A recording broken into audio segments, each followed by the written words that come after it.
لائیں کہیں کہ ہمارا رب اللہ ہے، پھر اس پر جم جائیں۔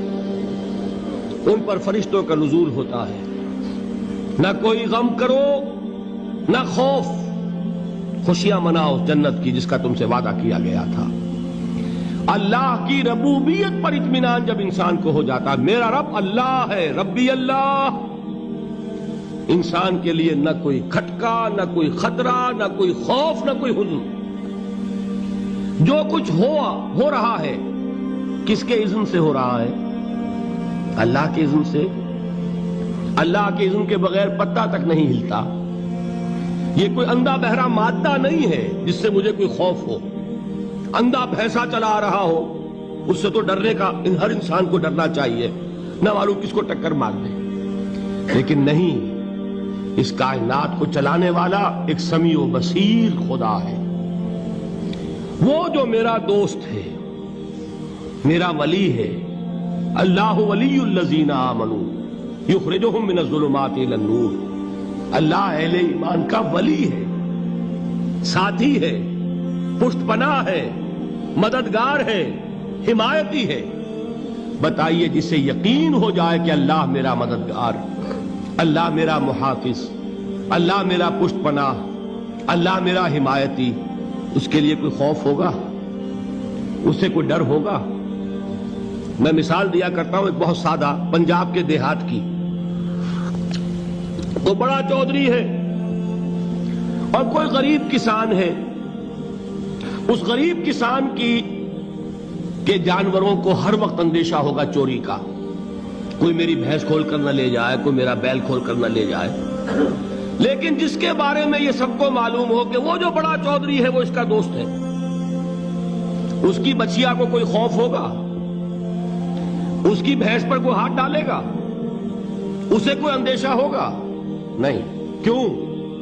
کہ وہ بڑا چودھری، بڑا اس کا یہاں کا سردار، جاگیردار، سب کو معلوم ہے وہ میرا دوست ہے، کوئی میرے خلاف اقدام نہیں کر سکتا۔ اس دنیا میں یہ چھوٹی سی بات اگر آپ کے دلی اطمینان اور سکون کا باعث بن سکتی ہے تو ذرا تصور کیجئے۔ میں لفظ تصور استعمال کروں گا صرف اس لیے کہ اس کا ہم جس کو کہتے ہیں ادراک اور شعور کر نہیں سکتے، اگر کے ساتھ کر سکتے۔ اگر یقین ہو کہ اللہ میرا مددگار اور یقین ہو کہ اللہ ہر آن میرے ساتھ ہے، پھر کوئی خوف؟ کس کا خوف؟ کوئی شے اللہ سے بالا تر ہے؟ کوئی قوت اس سے زیادہ طاقتور ہے؟ کوئی اس کے ارادے کو بدلنے والا ہے؟ کوئی اس کی مشیت کے آڑے آنے والا ہے؟ یہی بات ہے جو حضور نے فرمائی۔ یہ ایمان کا حاصل ہے لب لباب، کہ دیکھو اچھی طرح اس بات کو ذہن نشین کر لو، اگر تمام انسان مل کر تمہیں کوئی نقصان پہنچانا چاہے نہیں پہنچا سکتے، مگر جو کچھ اللہ نے لکھ دیا ہو، اور تمام انسان مل کر تمہیں کوئی نفع پہنچانا چاہے نہیں پہنچا سکتے، مگر وہ شے جو اللہ نے طے کر دی۔ آپ پھر میں کہوں گا ذرا طاری کیجئے، اسے فرض کیجئے، اسے سوچئے۔ اگر اس حدیث پر ہمارا دل ٹھکا ہوا ہو تو کسی سے ڈر ہوگا؟ یہ مجھے نقصان نہ پہنچا دے، یہ میری رپورٹ خراب نہ کر دے، یہ میری انکریمنٹ نہ رکوا دے، یہ میرا یہ نہ بگاڑ دے، یہ میرے یہ نقصان نہ پہنچا دے۔ اس کا ڈر، اس کا ڈر، اس کا خوف، اس کی خوشامد، اس کے لیے جا کر طرح طرح سے اپنی عزت نفس کو ذلیل کروانا اس کے سامنے، یہ سب کچھ کیوں کرتا ہے انسان؟ جب سمجھتا ہے کہ اس کے ہاتھ میں میرا کوئی نفع ہے، اس کے ہاتھ میں میرے لیے کوئی ضرر ہے، یہ مجھے کوئی غضب پہنچا سکتا ہے، یہ مجھے کوئی نقصان پہنچا سکتا ہے، یہ میرا کوئی کام بنا سکتا ہے، یہ میری کوئی ضرورت پوری کر سکتا ہے، اسی کا نام شرک ہے۔ جہاں آپ نے یہ سمجھا کہ غیر اللہ کے اندر کوئی طاقت موجود ہے، وہی شرک ہے۔ بتوں سے تجھ کو امیدیں، خدا سے نومیدی، مجھے بتا تو صحیح اور کافری کیا ہے؟ شرک تو یہ ہے۔ جس پر بھی تمہیں یہ خیال ہے، کلمہ ہے یہ کلمہ سوم، لا حول ولا قوت الا باللہ، ذرا اس پر دل کو کبھی اگر آپ تصور کریں، پھر فرض کریں، دل ٹھک جائے اس پر، کوئی طاقت نہیں۔ یہی بات تھی جو شیخ عبد القادر جیلانی رحمۃ اللہ علیہ نے اپنی وصیت میں اپنے بچے سے کہی.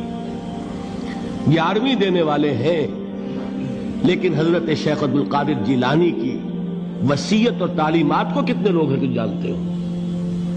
یہ جن مقامات تک پہنچے ہیں وہ کس چیز کی بدولت پہنچے ہیں؟ انہوں نے جو پیغام دیا وہ کیا تھا؟ اے میرے بچے، جس طریقے سے قرآن مجید میں حضرت لقمان کی نصیحتیں جو ہے نقل کر دی گئی ہیں، میں یہ عرض کروں گا بالفرض اگر قرآن حضرت عبد القادر جیلانی کے بعد نازل ہوا ہوتا تو شیخ عبد القادر کی یہ نصیحتیں بھی قرآن میں درج ہوتی. اتنی اونچی نصیحتیں ہیں.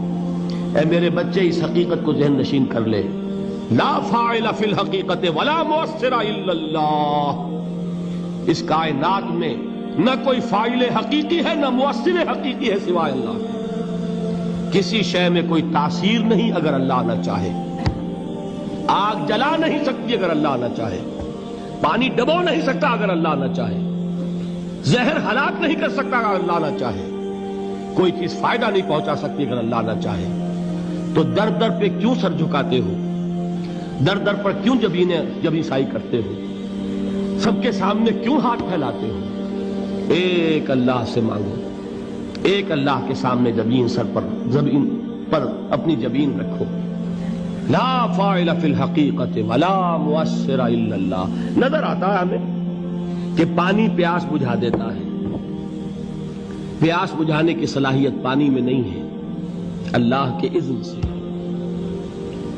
کھانا بھوک مٹا دیتا ہے، بھوک مٹانے کی صلاحیت کھانے میں نہیں ہے، اذن رب میں. دیکھیے یہی یقین تھا. حضرت موسیٰ علیہ السلام کا واقعہ یاد کیجئے. سامنے سمندر آ گیا ہے، قوم دیکھتی ہے پیچھے کہ گرد و غبار کا طوفان ہے. معلوم ہوا کہ فرعون اپنے لشکر سمیت آ گیا ہے. لشکر جب چلتا تھا تیز رفتاری کے ساتھ تو گرد و غبار کا جو طوفان اٹھتا تھا اس کا تصور کیجئے. اور لمحہ بلمحہ وہ قریب آ رہا ہے. پوری قوم نے کیا کہا؟ اے موسیٰ انا لمدرکون، اے موسیٰ ہم کو پکڑے گئے.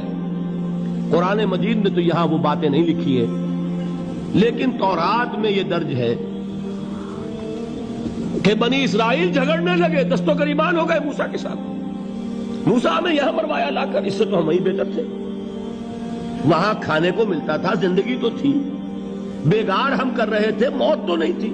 اب جو کچھ ہوگا اس کا تصور کرو، جس طریقے سے ہمارے ٹکڑے اڑائے جائیں گے. تو لڑ رہے ہیں حضرت موسیٰ علیہ السلام سے. یہ تورات کی تفصیل ہے. قرآن میں صرف اتنا آیا ہے، پریشان ہو کر انہوں نے کہا انا لمدرکون، موسیٰ ہم تو پکڑے گئے. اس وقت موسیٰ کا جواب کیا ہے؟ کلا ان معی ربی سیہدین. نہیں، میرے ساتھ میرا رب ہے، وہ راستہ دے گا. بتائیے کہاں راستہ نظر آ رہا ہے؟ یہ ہے ایمان بالغیب. راستہ نظر نہ آئے تب اللہ پر یقین ایمان ہے. جیب میں پیسے ہوں اور تب دل کو اطمینان ہے تو ایمان کس پر ہوا؟ پیسے پر، اللہ پر نہیں. جب وسائل و ذرائع نہ ہو اور پھر یقین ہو کہ اللہ مسبب الاسباب ہے، وہ اسباب کا پابند نہیں ہے، وہ اسباب کا محتاج نہیں ہے، اسباب اس کے محتاج ہے. اگر یہ یقین ہے تو اللہ پر ایمان ہے. یہ نہیں ہے تو تمہارا ایمان اسباب پر ہے، وسائل پر ہے، ذرائع پر ہے، مادیات پر ہے، اللہ پر نہیں. اس وقت کہاں راستہ تھا؟ کوئی راستہ تھا؟ سمندر ہے اور ادھر سے لشکر آ گیا ہے. کلا ان معی ربی سیہدین.